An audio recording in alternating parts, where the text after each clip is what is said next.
बादलों ने गर्मी की छुट्टी करा दी। मुल्क के कई शहरों में गरज चमक के साथ बारिश।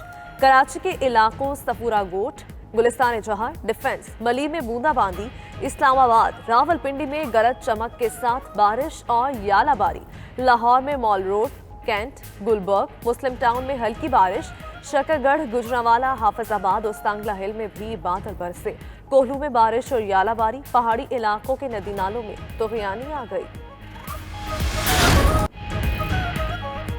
सार्फिन कुछ भी खरीदें, पक्की पर्ची लें और 25 करोड़ तक इनाम पाएं। वजीर खजाना का आइंदा माह से इनामी स्कीम लाने का ऐलान। कहा, तमाम बड़े स्टोर्स को सेल्स टैक्स नेट में लाना टारगेट है। टैक्स देने वाले पर मजीद टैक्स नहीं लगाया, जो नहीं दे रहा उसको टैक्स नेट में लाएंगे। महसूलात का हदफ पूरा करेंगे और 500 अरब का इजाफी टैक्स जमा करेंगे। आइंदा माली साल के दौरान मनी बजट नहीं लाया जाएगा। पेट्रोलियम लेवी भी नहीं बढ़ा रहे।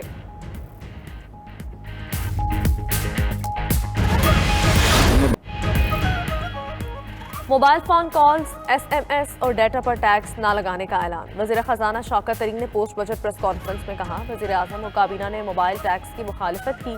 टैक्स छूट के बायस छोटी गाड़ियां सस्ती होंगी। गरीब घराने के फर्द को कारोबार के लिए 5 लाख और घर के लिए 20 लाख कर्ज देंगे। काश्तकार को हर फसल के लिए 1.5 लाख रुपए बिला सूद कर्ज मिलेगा।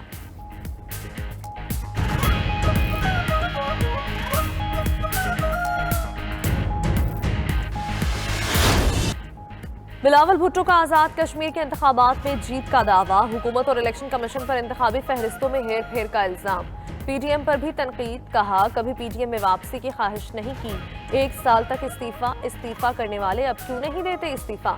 इनकलाबियों को समझा रहा हूँ, इमरान खान के लिए मैदान ना छोड़ें। बिलावल का सिंध में कम अज कम उजरत 25,000 मुकर्रर करने का ऐलान।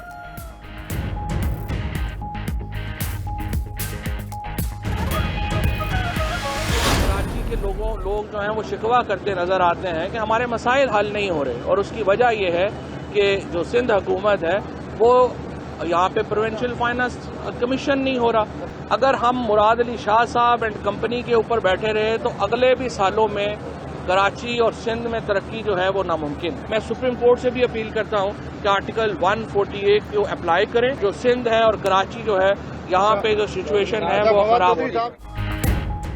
वफाकी वजीर इत्तलाआत फवाद चौधरी ने पीपल्स पार्टी को निशाने पर रख लिया। कहा, सिंध हुकूमत कौम परस्ती की सियासत में पड़ गई। आसिफ अली जरदारी ने मुल्की सतह की पार्टी को अंदरूनी सुल्ह की पार्टी बना दिया। सिंध को 2 साल में 15 से 1600 अरब रुपए मिले हैं, लेकिन नजर नहीं आ रहे कहाँ लगे। सबसे ज्यादा पैसा घोटकी को मिलता है, लेकिन तरक्की नजर नहीं आती। सुप्रीम कोर्ट से अपील है, आर्टिकल 140A अप्लाई करे, वरना सूरत हाल मजीद खराब होगी।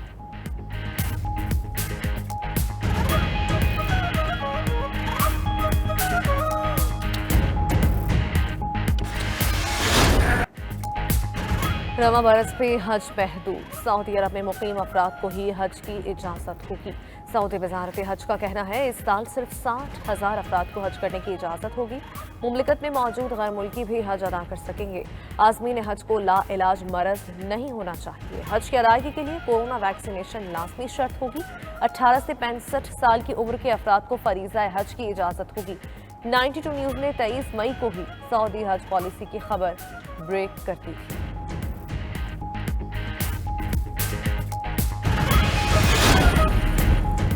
वज़ीर आज़म इमरान खान का दुनिया पर नफरत और इंतहा पसंदी के खिलाफ इक़दाम पर जोर। आलमी नशरियाती इदारे CBC को इंटरव्यू में बोले, ऑनलाइन नफरत और इंतहा पसंदी के खिलाफ आलमी रहनुमा इक़दाम करें। मामला कैनेडियन वज़ीर आज़म जस्टिन ट्रूडो के साथ भी उठाया है। आलमी रहनुमाओं ने जब इस पर एक्शन लेने का सोचा, वो निमट लेंगे।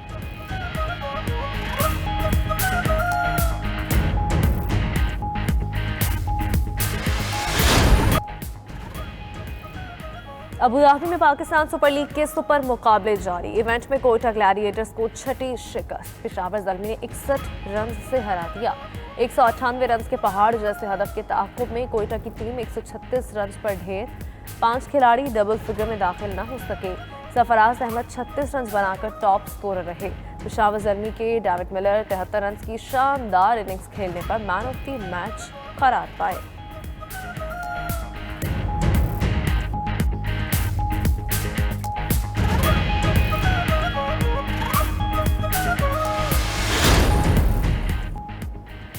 पीएसएल में इस्लामाबाद यूनाइटेड को बड़ा झटका। Fast bowler Hasan Ali PSL से दस्तबरदार।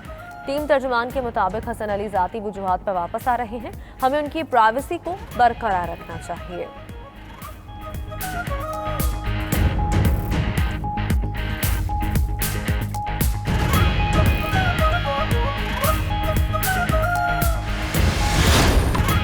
चेक रिपब्लिक की बारबोरा कराजोकोवा ने फ्रेंच ओपन खवातीन का टाइटल जीत लिया। फाइनल में रूस की एनास्तासिया को 1 के मुकाबले में 2 सेट से शिकस्त दी। बारबोरा कराजोकोवा ने करियर का पहला ग्रैंड स्लैम टाइटल अपने नाम किया।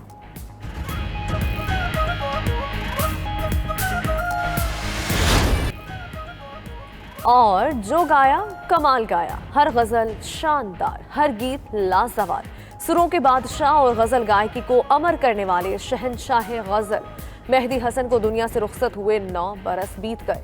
गजल हो या गीत, मेहदी हसन का कोई सानी नहीं। उनके गाए गीत आज भी जुबान ज़द-ए-आम है।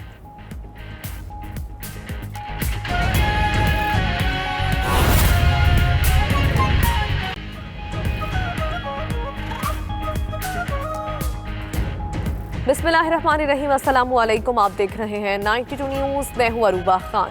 हेडलाइंस आप जान चुके हैं। नाज़रीन, बुलेटिन का बाकायदा आगाज करते हुए सबसे पहले बात कर लेते हैं मौसम की। बादलों ने गर्मी की छुट्टी करा दी है। मुल्क के कई शहरों में गरज चमक के साथ बारिश का सिलसिला अब भी जारी है।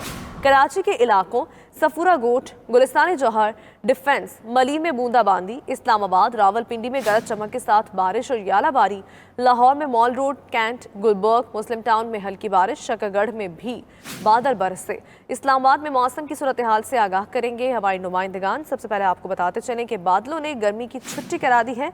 मुल्क के कई शहरों में गरज चमक के साथ बारिश का सिलसिला जारी है। इस्लामाबाद से हमारे नुमाइंदे साजिद शेख हमारे साथ मौजूद हैं।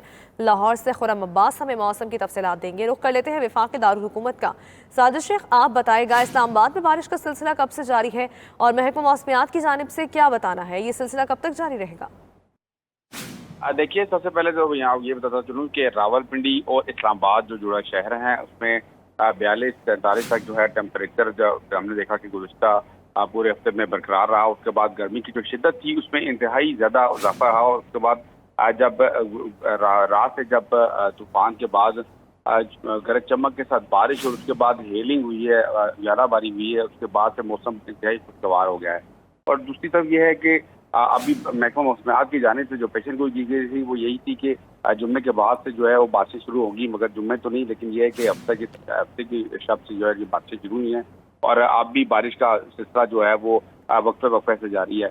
और एक इसमें ये भी इसमें एक पहलू सामने आया है कि जैसे ही बारिश शुरू हुई उसके बाद हमने ये भी देखा कि रावलपिंडी इस्लामाबाद के मुख्तलिफ इलाकों में जो बिजली है उसकी एकदम से लोड शेडिंग हुई है और उसके बाद 2 से 3 घंटे 4 घंटे तक मुख्तलिफ इलाकों में अब उसके फीडर जो है वो ट्रिप हुए और उससे जो है मौसम जो है थोड़ा सा अब मौसम की शिद्दत तो ऑल दो के ठंडक में पैदा होगी, मगर लोगों को फिर भी उससे कुछ हद तक मुश्किलात हुई।